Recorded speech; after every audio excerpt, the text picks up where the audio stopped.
কুল্লু নাফসিন যায়িকাতুল মউত। আল্লাহ রব তো ইয়া রব্বে করিম, একদিন তো দুনিয়ার থেকে যেতে হবে, মায়া মমতা সব ছেড়ে তো যেতে হবে, মা বাবাকে ছেড়ে যেতে হবে, স্ত্রী পুত্র স্বামীকে ছেড়ে তো যেতেই হবে, আমার শখের ব্যবসাটা তো ছেড়ে যেতেই হবে। মওলা গো, একদিন তো আমাকে ছেড়ে যেতে হবে। একদিন তো আমি দেখবো না সূর্যের আলোটা, চন্দ্রের সেই কিরণটা আমি দেখবো না, পৃথিবীর বাতাসটা আমি আর নিতে পারবো না। মওলা, একদিন তো মৃত্যু বরণ করতে হবে। মওলা গো, কেউ মৃত্যু বরণ করে মোটরসাইকেলে, কেউ মৃত্যু বরণ করে বাসের মধ্যে, কেউ মৃত্যুবরণ করে হসপিটালের মধ্যে, কেউ মৃত্যুবরণ করে এখানে, কেউ মৃত্যুবরণ করে ওখানে, কেউ মৃত্যুবরণ করে পানিতে, কেউ মৃত্যুবরণ করে আগুনে, কেউ মৃত্যুবরণ করে স্ট্রোক করে। মওলা, মৃত্যু যেহেতু আমার হবে, তোমার দরবারে একটা ফরিয়াদ, এমন একটা মৃত্যু দিও যখন আমার কপালটা থাকবে সিজদার মধ্যে, আমার কপালটা থাকবে সিজদার মধ্যে, জবান থেকে বের হতে থাকবে তোমার প্রশংসা, সুবহান রাব্বিয়াল আলা, সুবহান রাব্বিয়াল আলা। মওলা গো, আমার জীবন সার্থক হয়ে যাবে যদি আমার মৃত্যুটা তোমার কুদরতি কদমে সিজদার মাধ্যমে হয়ে যায়। ভাইরা, নামাজ 5 ওয়াক্ত ফরজ জানে না কে? সবাই জানে। এই মুহূর্তে আমার মাইকের আওয়াজ যতটুকু যাচ্ছে একটু মনোযোগ দিবেন। নামাজ 5 ওয়াক্ত ফরজ জানে না কে? সবাই জানে। আমি সবার আওয়াজ পাই নাই, আরো জোরে বলেন। অলরেডি কিন্তু 16 মিনিট শেষ, সেজন্য তাড়াতাড়ি বলছে, একটু দ্রুত বলবেন। নামাজ 5 ওয়াক্ত ফরজ জানে না কে? তারপরও মসজিদে মুসল্লি নাই কেন? না জানার কারণে নয়, নয়, নয়, নয়, না জানার কারণে নয়, প্রেমে না পড়ার কারণে।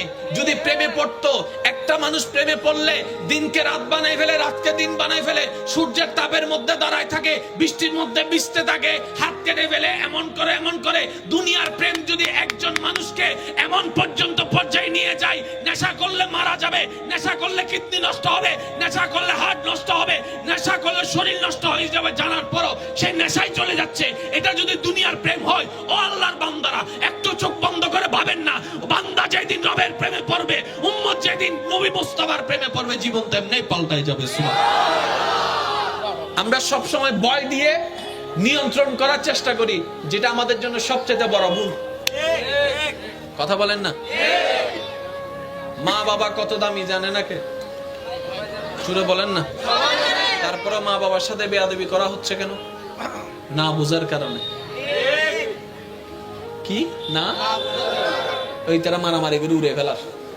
ওয়া এক্সকিউজ মি, এই যে সাত ঘরের দে ঘরের মারামারি। একবার বলেন মারহাবা। আচ্ছা, আপনারা কি আমার কথা কষ্ট পাচ্ছেন? এবার রব কি বলছেন দেখেন। ও আমার বান্দা, ইন্নাদ-দীনা ইনদাল্লাহিল ইসলাম। আয়াতটা আমরা 1000 বার শুনেছি, 1000 বার পড়েছি। এর অর্থ কম বেশি আমাদের সকলেরই জানা, কিন্তু গভীরতায় যাওয়ার চেষ্টা করিনি। উলামায়ে কেরামের দোয়া নিয়ে আসুন আজকে একটু গভীরে ডুব দেওয়ার চেষ্টা করি ইনশাআল্লাহ। ভাইয়া, কথা না বললে আমি খুশি হব। ভাইয়া প্লিজ বলেন, ইন্নাদ-দীনা ইন্নাদ-দীনা ইনদাল্লাহিল ইসলাম। রব বলছেন, হে আমার বান্দারা, ইন্নাদ-দীনা, দ্বীনের মধ্যে আমি রবের কাছে সবচাইতে পছন্দের হচ্ছে ইসলাম। ইসলামটা কি? একটা ধর্ম, সবাই জানি। না না না, ইসলাম শুধু একটা ধর্ম নয়, ইসলাম শুধু একটা নামাজের নাম নয়, ইসলাম শুধু একটা রোজার নাম নয়। ইসলাম হচ্ছে এমন একটি সাজেশনের নাম, যেটাকে ফলো করার মতো, ফলো করতে থাকলে অমানুষ মানুষ হয়ে যাবে, অমানুষ মানুষ হয়ে যাবে, অভদ্র ভদ্র হয়ে যাবে, অশান্তিওয়ালা শান্তিওয়ালা হয়ে যাবে, উচ্ছৃঙ্খল ভদ্র হয়ে যাবে, অমানুষ মানুষ হয়ে যাবে, অন্ধকারওয়ালা আলোকিতওয়ালা হয়ে যাবে, জাহান্নামীওয়ালা জান্নাতি হয়ে যাবে। সুবহানাল্লাহ। এটা একটা সাজেশন, গাইডলাইন। এটা আপনাকে বলবে কি করবা কি করবা না, কতটুকু করবা কতটুকু করবা না। এবার আমি আপনাদেরকে একটা কথা বলি, আমাদের ধর্মের নাম কি?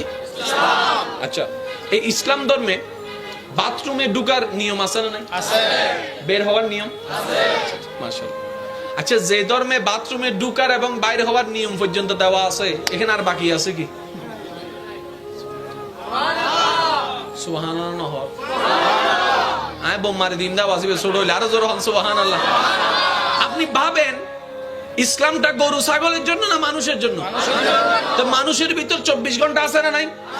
এই 24 ঘন্টার প্রত্যেকটা কাজ কিভাবে করলে এই দুনিয়াতেও উত্তম হবে, পরকালও কল্যাণ হবে, সেগুলার দেওয়া আছে, সেটার নাম ইসলাম। বাথরুমে ঢুকবেন কোন পা? বাম পা। জোরে বলেন। বাম পা। বাথরুম থেকে বের হবেন ডান পা। মসজিদে ঢুকবেন ডান পা। ডান পা। মসজিদে ঢুকবেন ডান পা। বের হবেন বাম পা। পুরা কি সমান নাকি উল্টা? উল্টা। কেন? আমরা ভাবিনি, আমরা কখনো ভাবিনি। মনে রাখবেন আজকে আমার একটা কথা আমি সবার উদ্দেশ্যে বলছি, ইসলাম কোনো অ্যাজ ইউজুয়াল ধর্ম না, ইসলাম একটা গহীন গবেষণাগার। সমুদ্রের তলা পর্যন্ত হার মেনে যাবে ইসলামের সামনে, এত গভীর।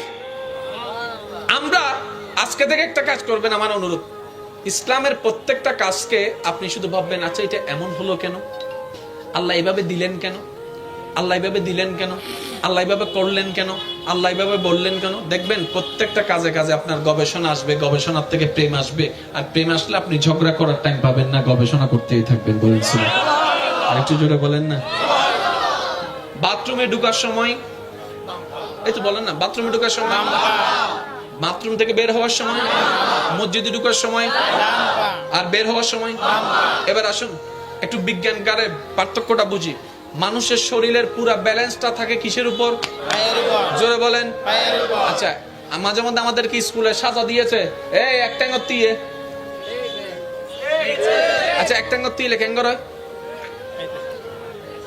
তার মানে ব্যালেন্স। জোরে বলেন না, ব্যালেন্স, ব্যালেন্স। কিন্তু যখন আপনি দুই পায়ে দাঁড়ায় থাকবেন মোটামুটি ব্যালেন্স থাকবে। যদি অমনোযোগী থাকেন আর যদি মনোযোগ দেন আমি দাঁড়াইছি, দেখবেন শরীর লড়ে। করে দেখবেন, আপনি করে দেখবেন। ওই কিছু আছে আচ্ছা সে কি ডুলে নাকি অটোমেটিক? খেয়াল করে এই যান, এখন কোন ডুলাডুলি আছে? সবার দিকে দেখেন, কোন ডুলাডুলি আছে? এখন দেখবেন আমার সাথে সাথে বলেন, জন্ম আমার নবীর যুগে হলে কেমন হতো, জন্ম আমার নবীর যুগে হলে কেমন হতো। হুজুর ডুলাডুলি আছে না? কিরে ডুললেন যে আপনারা? আপনি ডুলেছেন, আপনি নিজেও জানেন না, বুঝাতে পারিনি মনে কথাটা। এখন কোন ডুলাডুলি, এখন কোন ডুলাডুলি, কিন্তু যখন সুরের মূর্ছনায় চলে আসে অটোমেটিক। দেখেন বলেন লা ইলাহা ইল্লাল্লাহ, লা ইলাহা ইল্লাল্লাহ। এবার দাঁড়ান, এখন অনেকে ডুলে নেয়। কেন ডুলে নেয় জানেন? উনি মাথায় বসা নিছে, ডুলটা ন। এবার উনি কি করতেছেন দেখেন, লা ইলাহা, শরীফ নাই। আমি তো বুঝাতে পারছি, জোর করে হয় না, কিছু জিনিস আছে অটোমেটিক। আমি কি বুঝাতে পারছি কথা? তাহলে দুই ভাবে কন্ট্রোল করা যায় শিক্ষিত সমাজের মনোযোগ, একটা হচ্ছে ভয় দিয়ে, একটা হচ্ছে প্রেম দিয়ে। ইসলামে ভয়ও আছে, প্রেমও আছে, কিন্তু ভয়ের চাইতেও বেশি যেটাকে গুরুত্ব দেওয়া হয়েছে এটার নাম প্রেম, এটার নাম ভালোবাসা। 5 ওয়াক্ত নামাজ ফরজ সবাই জানে, মুসল্লি নাই কেন মসজিদে? শ্রদ্ধার সাথে বলে গবেষণা করে দেখেন, সবাই জানে 5 ওয়াক্ত, সবাই জানে পড়লে কি লাভ, সবাই জানে না পড়লে কি মাইর আছে, তারপরে নামাজ পড়ে না। কারণ কি? রবের সাথে প্রেমটা করতে জানে না। আর যারা প্রেমে পড়ে গিয়েছে তারা এমন নামাজি হয়েছে কেমন জানেন? রাতের ঘুমটা হারাম করে তাহাজ্জুদে দাঁড়িয়ে গিয়েছে। সুবহানাল্লাহ বলতে হবে। যারা নামাজটা বুঝার মতো বুঝতে পেরেছে তারা সিজদায় গিয়ে একটু দেরি হলে পিছন থেকে কাশি দিয়ে মিস কল দেয় না ইমাম সাহেবকে, তারা সিজদার মধ্যে গিয়ে লুটে পড়ে থাকে। আর এমন অনেকে আছে তারা বলে কুল্লু নাফসিন যায়িকাতুল মউত, আল্লাহ রব্ত ইয়া রব্বে করিম, একদিন তো দুনিয়ার থেকে যেতে হবে, মায়া মমতা সব ছেড়ে তো যেতে হবে, মা বাবাকে ছেড়ে যেতে হবে, স্ত্রী পুত্র স্বামীকে ছেড়ে তো যেতেই হবে, আমার শখের ব্যবসাটা তো ছেড়ে যেতেই হবে। মওলা গো একদিন তো আমাকে ছেড়ে যেতে হবে, একদিন তো আমি দেখবো না সূর্যের আলোটা, চন্দ্রের সেই কিরণটা আমি দেখবো না, পৃথিবীর বাতাসটা আমি আর নিতে পারবো না। মওলা একদিন তো মৃত্যু বরণ করতে হবে। মওলা গো কেউ মৃত্যু বরণ করে মোটরসাইকেলে, কেউ মৃত্যু বরণ করে বাসের মধ্যে, কেউ কেউ মৃত্যুবরণ করে হসপিটালের মধ্যে, কেউ মৃত্যুবরণ করে এখানে, কেউ মৃত্যুবরণ করে ওখানে, কেউ মৃত্যুবরণ করে পানিতে, কেউ মৃত্যুবরণ করে আগুনে, কেউ মৃত্যুবরণ করে স্ট্রোক করে। মওলা, মৃত্যু যেহেতু আমার হবে, তোমার দরবারে একটা ফরিয়াদ, এমন একটা মৃত্যু দিও যখন আমার কপালটা থাকবে সিজদার মধ্যে, আমার কপালটা থাকবে সিজদার মধ্যে, জবান থেকে বের হতে থাকবে তোমার প্রশংসা, সুবহান রাব্বিয়াল আলা, সুবহান রাব্বিয়াল আলা। মওলা গো, আমার জীবন সার্থক হয়ে যাবে যদি আমার মৃত্যুটা তোমার কুদরতি কদমে সিজদার মাধ্যমে হয়ে যায়।